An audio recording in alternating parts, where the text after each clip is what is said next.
Good morning, welcome to T News. ని కుమార్ దామిరా. ముందుగా headline చూద్దాం. సింగరేణి ప్రైవేటీకరణకు కాంగ్రెస్ బీజేపీ కుట్రలు. అప్పుడు గనుల వేలం వద్దని ఇప్పుడెందుకు మద్దతిచ్చారని కేటీఆర్ ఫైర్.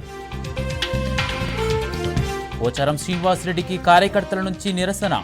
సీఎం ముందే నిలదీసిన బీఆర్ఎస్ నేతలు. ఈడీ ఐటీ టార్గెట్లో బీఆర్ఎస్ ఎమ్మెల్యేలు. నేతల కదలికలపై ప్రభుత్వం నిఘా పెట్టిందన్న హరీష్ రావు. పంట పెట్టుబడి కోసం ఎదురుచూస్తున్న రైతులు. చర్చల పేరుతో కాలయాపన చేస్తున్న సర్కార్. ఢిల్లీ ప్రజల తాగునీటి గోస పట్టించుకోని లెఫ్టినెంట్ గవర్నర్. పార్కుల సుందరీకరణ పేరుతో కాలక్షేపం. డీటెయిల్ చూస్తే, దేశంలో పేపర్ లీకేజీ వివాదం ముదురుతున్న వేళ కీలక నిర్ణయం తీసుకుంది కేంద్రం. పరీక్షల్లో జరిగే అక్రమాలను అరికట్టేందుకు కఠిన చట్టాన్ని అమల్లోకి తెచ్చింది. ప్రివెన్షన్ ఆఫ్ అన్వేర్ మీన్స్ 2024 చట్టాన్ని నిన్నటి నుంచి అమలు చేస్తున్నట్లు గెజిట్ నోటిఫికేషన్ విడుదల చేసింది. ఇకపై పేపర్ లీకేజీలకు పాల్పడితే 10 ఏళ్లు జైలు శిక్ష, ₹1 కోటి వరకు జరిమానా ఉంటుందని నోటిఫికేషన్ జారీ చేసింది. గ్రూపులు, ముఠాలు వ్యవస్థీకృత మాఫియాగా ఏర్పడి పేపర్ లీకేజీ వంటి అక్రమాల్లో పాల్పడే వారికి ఈ చట్టంలోని శిక్షలు వర్తిస్తాయని స్పష్టం చేసింది కేంద్రం.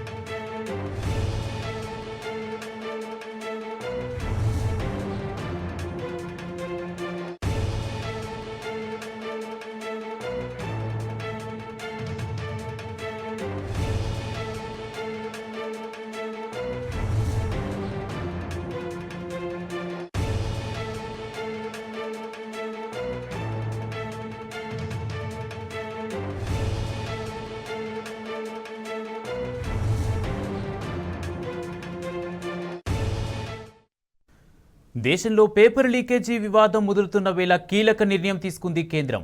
పరీక్షల్లో జరిగే అక్రమాలను అరికట్టేందుకు కఠిన చట్టాన్ని అమల్లోకి తెచ్చింది. ప్రివెన్షన్ ఆఫ్ అన్ఫేర్ మీన్స్ 2024 చట్టాన్ని నిన్నటి నుంచి అమలు చేస్తున్నట్లు గెజిట్ నోటిఫికేషన్ విడుదల చేసింది.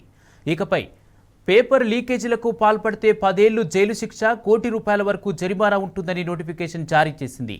గ్రూపులు, ముఠాలు వ్యవస్థీకృత మాఫియాగా ఏర్పడి పేపర్ లీకేజీ వంటి అక్రమాల్లో పాల్పడే వారికి ఈ చట్టంలోని శిక్షలు వర్తిస్తాయని స్పష్టం చేసింది కేంద్రం.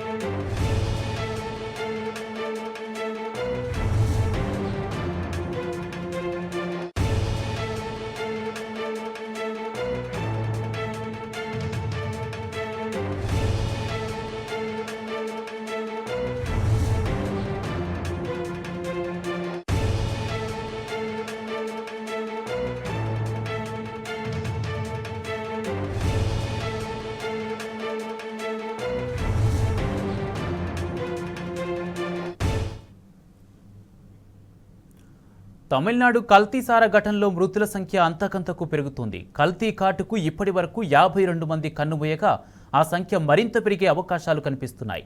పుదుచ్చేరి, విల్లుపురం, కల్లకుర్చి, సేలం ఆసుపత్రుల్లో చికిత్స పొందుతున్న 112 మంది బాధితుల్లో పలువురి పరిస్థితి విషమంగా ఉంది.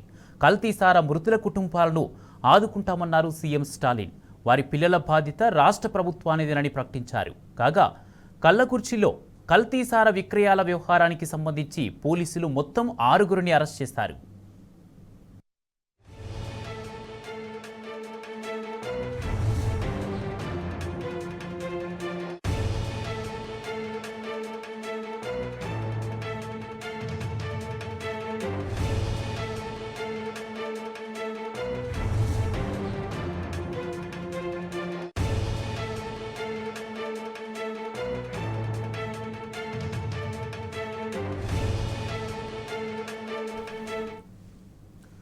ఆదిలాబాద్ పట్టణంలో విషాద ఘటన చోటు చేసుకుంది. వర్షం కారణంగా బ్రాహ్మణవాడలో ఇల్లు కూలి ఓ మహిళ మృతి చెందింది. వర్షానికి ఇల్లు కూలడంతో స్థానికులు వెంటనే పోలీసులకు సమాచారం ఇచ్చారు. ఘటనా స్థలానికి చేరుకున్న ఫైర్ సిబ్బంది పోలీసులు శిథిలాల కింద చిక్కుకుపోయిన మహిళ మృతదేహాన్ని బయటకు తీశారు. మృతురాలని ఉషా పాండేగా గుర్తించారు. మృతురాలి కుటుంబం కొంతకాలంగా ఆ ఇంట్లో అద్దెకు ఉంటున్నారని తెలుస్తుంది. మరో 2-3 రోజుల్లో ఇల్లు ఖాళీ చేయాలనుకుంటున్నారని, ఇంతలోనే ఈ దుర్ఘటన జరిగిందని స్థానికులు చెబుతున్నారు.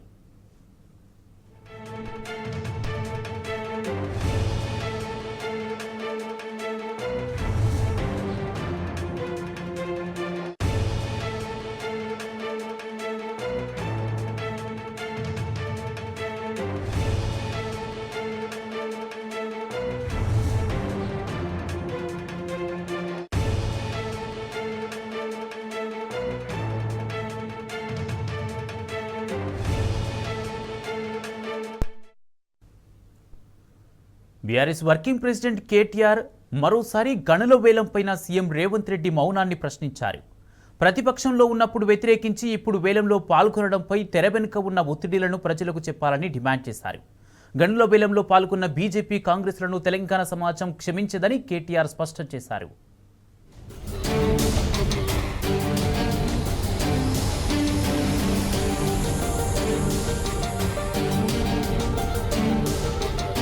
ప్రతిపక్షంలో ఉన్నప్పుడు సింగరేణి గనుల వేలాన్ని వ్యతిరేకించిన రేవంత్ రెడ్డి ఇప్పుడు ఎందుకు వ్యతిరేకించడం లేదని భారత రాష్ట్ర సమితి వర్కింగ్ ప్రెసిడెంట్ కేటీఆర్ ప్రశ్నించారు. తెలంగాణలోని బొగ్గు గనులను సింగరేణి సంస్థకు కేంద్రం నేరుగా కేటాయించాలని మాట్లాడిన రేవంత్ రెడ్డి ఇప్పుడు ఆశ్చర్యకరంగా మౌనం వహించడం అనేక ప్రశ్నలకు తావిస్తుందన్నారు. ఇదే రేవంత్ రెడ్డి ఇప్పుడు తన ఉప ముఖ్యమంత్రిని పంపించి మరీ సింగరేణి గనుల వేలంలో పాల్గొనడం ప్రభుత్వంతో పాటు కాంగ్రెస్ పార్టీ అవకాశవాదాన్ని తలపిస్తుందన్నారు.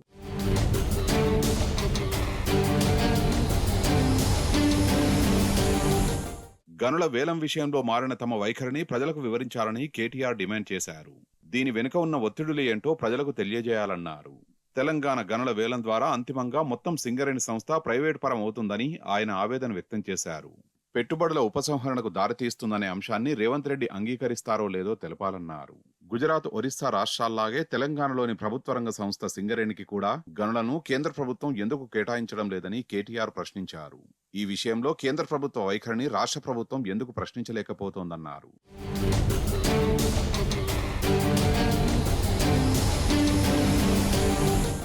సింగరేణి గొంతు కోసేలా నిర్వహించిన గనుల వేలంపాట కార్యక్రమంలో డిప్యూటీ సీఎం భట్టితో పాటు కేంద్ర మంత్రి కిషన్ రెడ్డి ఎలాంటి ఆందోళన, బాధ లేకుండా పాల్గొనడంపైన కేటీఆర్ అభ్యంతరం వ్యక్తం చేశారు.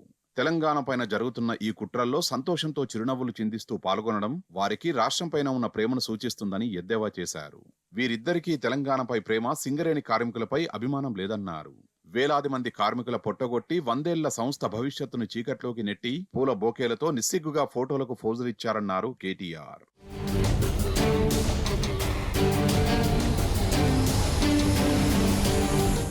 సింగరేణి కార్మికుల జీవితాలతో కేంద్ర రాష్ట్ర ప్రభుత్వాలు చెలగాటమాడుతున్నాయని కేటీఆర్ ఆరోపించారు.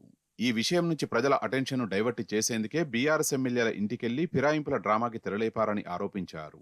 6 నెలలైనా ఇచ్చిన గ్యారంటీలను అమలు చేయలేని అసమర్థతను కప్పిపుచ్చుకుంటూ రేవంత్ రెడ్డి ఇలాంటి అనేక డ్రామాలు చేస్తున్నారని విమర్శించారు. కాంగ్రెస్ అధికారంలోకి రాగానే తెలంగాణ ఆగమైందన్నారు కేటీఆర్. బీజేపీ నీతిలేని నిర్ణయాల్లో కాంగ్రెస్ కూడా భాగమైందన్నారు. ఈ 2 జాతీయ పార్టీలకు ఓటు వేసి గెలిపిస్తే తెలంగాణ జాతి ప్రయోజనాలను తుంగలో తొక్కుతున్నారని ఆవేదన వ్యక్తం చేశారు. 9 ఏళ్ల నుంచి తెలంగాణ సహజ సంపదను బీఆర్ఎస్ పార్టీ, కేసీఆర్ సర్కారు కాపాడితే కాంగ్రెస్, బీజేపీలు వాటిని చెరబడుతున్నాయన్నారు. ఈ గనుల వేలం సందర్భాన్ని తెలంగాణ చరిత్ర ఎన్నటికీ క్షమించదని కేటీఆర్ ఆవేదన వ్యక్తం చేశారు.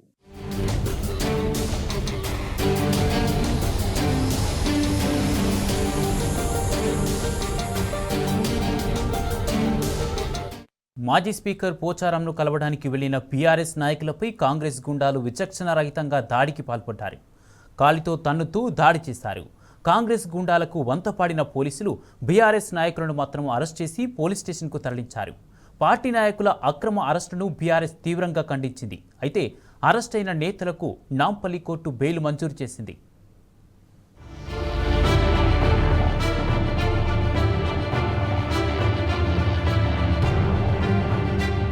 అబద్ధాల పునాదుల మీద అధికారాన్ని తెచ్చుకున్న కాంగ్రెస్ పార్టీ రాజకీయాలను అంగట్లో సరుకులా మార్చేసింది. ప్రజాస్వామ్య సూత్రాలకు విరుద్ధంగా ఇతర పార్టీల నుండి ఎమ్మెల్యేలను కొనుగోలు చేసే దుర్రాజకీయానికి సీఎం రేవంత్ రెడ్డి తెరతీశాడు.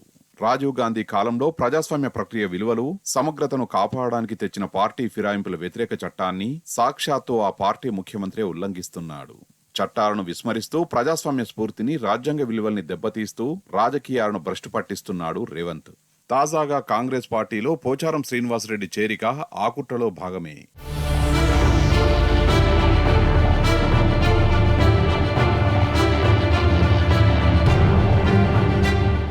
మంత్రి పొంగులేటిని వెంటబెట్టుకుని పోచారం నివాసానికి వెళ్లిన రేవంత్ రెడ్డి ఆగమేఘాల మీద ఆయన్ను పార్టీలో చేర్చుకున్నారు. విషయం తెలుసుకున్న బీఆర్ఎస్ మాజీ ఎమ్మెల్యే బాల్కసుమన్ పార్టీ నేతలతో కలిసి పోచారం నివాసానికి వెళ్లారు. అయితే అక్కడ పోలీసులు దౌర్జన్యకాండకు దిగారు. బీఆర్ఎస్ నాయకులు పోచారం నివాసంలోకి వెళ్లకుండా పోలీసులు అడ్డుకున్నారు. దాంతో ఉద్రిక్తత చోటు చేసుకుంది.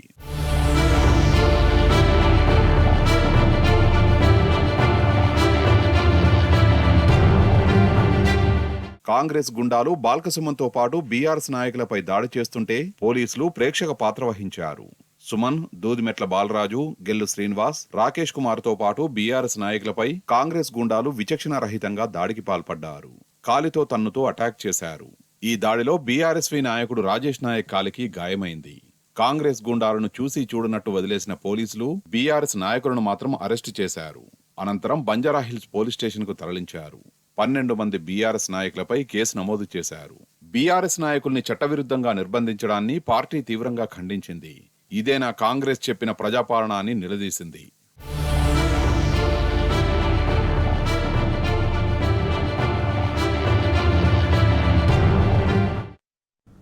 పోచారం శ్రీనివాసరెడ్డిపై బీఆర్ఎస్ మాజీ ఎమ్మెల్యే బాజిరెడ్డి గోవర్ధన్ నిప్పులు చెరిగారు. స్వార్థం కోసమే ఆయన పార్టీ మారాడని దుయ్యబట్టారు. కేసీఆర్ అత్యున్నత పదవులిచ్చి గౌరవించినా ద్రోహం చేసి కాంగ్రెస్లోకి వెళ్లాడని మండిపడ్డారు. తప్పుడు వాగ్దానాలతో ప్రజలను మోసం చేసిన రేవంత్ రెడ్డికి అనుకూలంగా పోచారం మాట్లాడడం సిగ్గుచేటన్నారు. ఆయనకు దమ్ముంటే ఎమ్మెల్యే పదవికి రాజీనామా చేసి కాంగ్రెస్ తరపున పోటీ చేయాలని సవాల్ విసిరారు. పోచారం ఎన్నికల్లో నిల్చుంటే బీఆర్ఎస్ తరపున తాను పోటీకి సిద్ధమని బాజిరెడ్డి గోవర్ధన్ తేల్చి చెప్పారు. శ్రీనివాసరెడ్డి గారు కాంగ్రెస్ పార్టీలో చేరిన సందర్భంగా వారు మాట్లాడిన మాటలు చూస్తే కొంచెమైనా సిగ్గు ఉండాలి ఆయనకు. ఇదే రేవంత్ రెడ్డి ఎన్నికల ప్రచారంలో భాగంగా బాన్సువాడకు వచ్చి నిన్ను నీ కొడుకుల్ని ఇద్దరిని కూడా దండుపాల్యం బ్యాచ్గా అభినందించిండు ఆయన. దండుపాల్యం బ్యాచ్ నువ్వా, రేవంత్ రెడ్డి బ్యాచా? ఇద్దరు కలిసిపోయినా మరి ఎవరి బ్యాచ్? నీకు నిజంగా నైతికంగా విలువలు ఉంటే, పార్టీ మారాలనుకుంటే బీఆర్ఎస్ పార్టీకి రాజీనామా చేసి, ఎమ్మెల్యేకి రాజీనామా చేసి మళ్ళీ పోటీ చేసి ఎమ్మెల్యేగా గెలువు కాంగ్రెస్ పార్టీ ద్వారా. అప్పుడు వెళ్తే నీకు గౌరవం ఉంటుంది. కాంగ్రెస్ పార్టీ ఆల్మోస్ట్ 6 నెలల్లో పూర్తిగా అట్టర్ ఫ్లాప్ అయిపోయింది. అధికారం కోసం పోయినట్టు నువ్వు తప్ప ఇంకోటి ఏం లేదు. నీకేం తక్కువ చేసిండు కేసీఆర్ గారు? నీకు మంత్రి పదవి ఇచ్చిండు, సెకండ్ టైం స్పీకర్ ఇచ్చిండు. నీ కొడుకు డీసీబీ ఉమ్మడి జిల్లాలో చైర్మన్ చేసిండు. ఇంకేం కావాలి నీకు? హాయిగా కృష్ణారామనుకుంటే ఇలా ఉండొచ్చు కదా. ఇప్పటికైనా పోచారం గారికి చెప్తున్నా, దాదాపు సమూహజీలం మనం రాజీనామా చేయండి. మీరు కాంగ్రెస్ పార్టీ టికెట్ మీద పోటీ చేయండి. వస్తే నేనే వస్తే అక్కడికి పోటీకి నీ మీద రెడీగా ఉండు. నువ్వు గెలుస్తావా, నేను గెలుస్తావా చూసుకుందాం మనం. రైతు భరోసా సాయం మరింత ఆలస్యమయ్యే అవకాశం ఉంది. వానాకాలం పెట్టుబడి సాయం పంపిణీ ఇప్పటికే ప్రారంభించాల్సి ఉంది. కానీ ప్రభుత్వం చర్చల పేరుతో పెట్టిన మెలికతో సెప్టెంబర్ వరకు రైతు భరోసా అందే అవకాశం లేదని నిపుణులు భావిస్తున్నారు. వరుసగా రెండోసారి కూడా పెట్టుబడి సాయం ఆలస్యం కావడంపై రైతులు ఆగ్రహం వ్యక్తం చేస్తున్నారు.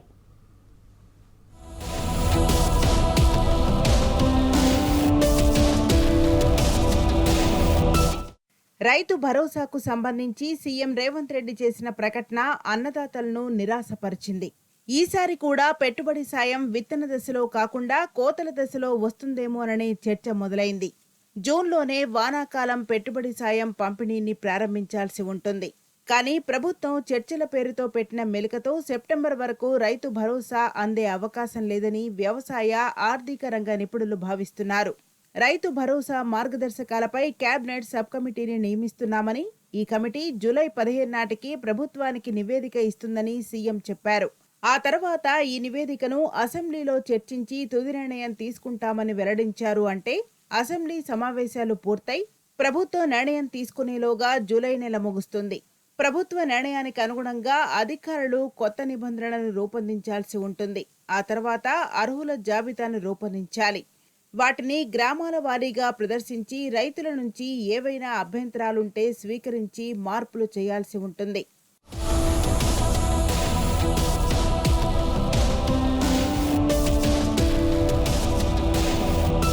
మరోవైపు రైతు భరోసా కింద కౌలు రైతులకు కూడా పెట్టుబడి సాయం ఇస్తామని ప్రకటించిన సంగతి తెలిసిందే. వారిని ఎలా గుర్తిస్తారనే సందేహాలు వ్యక్తమవుతున్నాయి. కౌలు సమయంలో రైతుల నుంచి అఫిడవిట్లు తీసుకున్న కౌలు రైతులకు పెట్టుబడి సాయం అందిస్తామని వ్యవసాయ శాఖ మంత్రి తుమ్మల నాగేశ్వరరావు పేర్కొన్నారు. ఈ లెక్కన కౌలు రైతుల నుంచి దరఖాస్తులు స్వీకరించాల్సి ఉంటుంది. ఆ జాబితాపై అభ్యంతరాలు వ్యక్తమయ్యే క్రమంలో పరిష్కరించే బాధ్యత కూడా ప్రభుత్వంపైనే ఉండనుంది.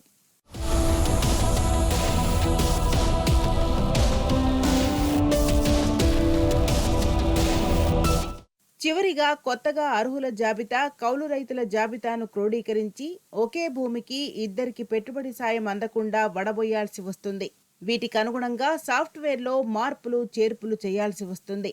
ఈ ప్రక్రియ పూర్తి కావడానికి కనీసం నెల నుంచి నెలన్నర సమయం పడుతుందని నిపుణులు చెబుతున్నారు. ఈ లెక్కన ఆగస్టులో కూడా రైతు భరోసా అందడం అసాధ్యమని స్పష్టం చేస్తున్నారు. సెప్టెంబర్లో పెట్టుబడి సాయం అందే అవకాశం ఉన్నదని భావిస్తున్నారు. వరుసగా రెండోసారి సీఎం రేవంత్ రెడ్డి చేసిన తాజా ప్రకటనతో ప్రభుత్వం వరుసగా రెండోసారి పెట్టుబడి సాయాన్ని ఆలస్యం చేయనున్నట్లు స్పష్టమవుతున్నదని రైతులు వాపోతున్నారు.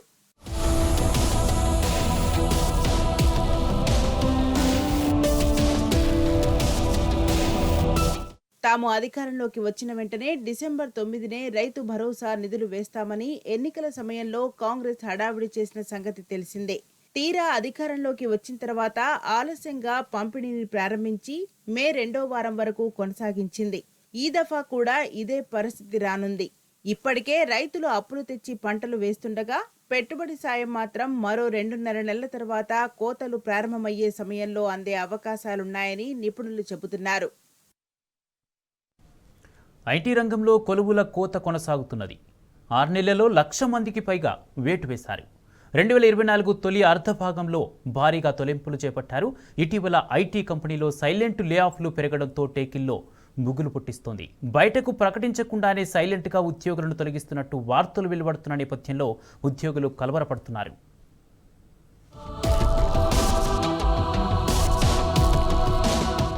ఐటీ రంగంలో ఉద్యోగాల ఊచకోత కొనసాగుతున్నది. స్టార్టప్లు మొదలుకొని దిగ్గజ కంపెనీల వరకు భారీగా ఉద్యోగులను తొలగిస్తున్నాయి. ఈ ఏడాది తొలి అర్ధ భాగంలో దాదాపు 1,00,000 మంది టెకీలు ఉద్యోగులు కోల్పోయినట్టు నివేదికలు వెల్లడిస్తున్నాయి. 2022లో మొదలైన తొలగింపుల పర్వానికి అడ్డుకట్ట పట్టం లేదు. అమెజాన్, ఆల్ఫాబెట్, మైక్రోసాఫ్ట్, మెటా తదితర బడా కంపెనీలు కూడా భారీ సంఖ్యలో ఉద్యోగులను తొలగిస్తున్నాయి. ఆర్థిక మందగమనం, కోవిడ్ సమయంలో భారీ సంఖ్యలో ఉద్యోగులను నియమించుకోవడం, కోవిడ్ తర్వాత డిమాండ్ తగ్గడం, ఖర్చుల తగ్గింపులో భాగంగా పునర్వ్యవస్థీకరణ చేపడుతుండడం ఉద్యోగాల కోతకు ప్రధాన కారణమని నిపుణులు చెబుతున్నారు.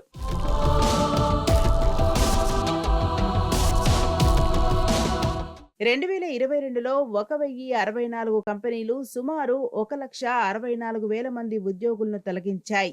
ఆ మరుసటి ఏడాది లే ఆఫ్లు మరింత పెరిగాయి. 2023లో 1,175 కంపెనీలు 2,06,000 మంది ఉద్యోగులపై వేటు వేశాయి. 2022తో పోలిస్తే ఇది 58% అధికం. కొన్ని నెలలుగా ఐటీ రంగంలో ఉద్యోగాల కోత కొనసాగుతున్నప్పటికీ 2024లో కూడా లే ఆఫ్లకు అడ్డుకట్టపడే సంకేతాలు మాత్రం ఇప్పట్లో కనిపించడం లేదు. ఎప్పుడు ఉద్యోగం పోతుందో తెలియక ఇప్పటికే టెకీలు తీవ్ర ఒత్తిడికి గురవుతున్న వేళ సైలెంట్ లే ఆఫ్ ట్రెండ్ వారిలో మాత్రం మరింత గుబులు పుట్టిస్తున్నది.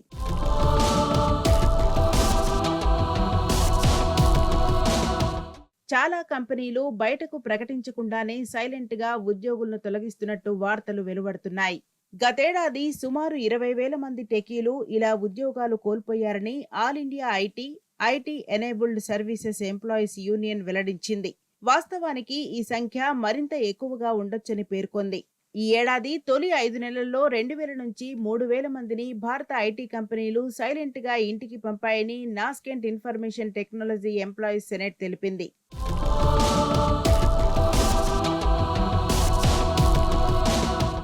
ఇటీవల కాలంలో పేటీఎంలో చట్టవిరుద్ధంగా ఉద్వాసనలు చర్చనీయాంశంగా మారాయి. పేటీఎంపై పలువురు ఉద్యోగులు కేంద్ర కార్మిక శాఖకు ఫిర్యాదు చేశారు. తమకు ఎలాంటి నష్టపరిహారం చెల్లించకుండా చట్టవిరుద్ధంగా ఉద్యోగాల నుంచి తొలగించారని ఆరోపించారు. పేటీఎం మేనేజ్మెంట్ తమను అనైతికంగా పనిలో నుంచి తొలగించిందని జూన్ మొదటి వారంలో ఉద్యోగులు ఫిర్యాదు చేశారు. కేంద్ర కార్మిక శాఖ తమకు న్యాయం చేస్తుందని భావిస్తున్నామని, అలా చేయకపోతే న్యాయస్థానాన్ని ఆశ్రయిస్తామని తొలగింపునకు గురైన ఉద్యోగులు తెలిపారు.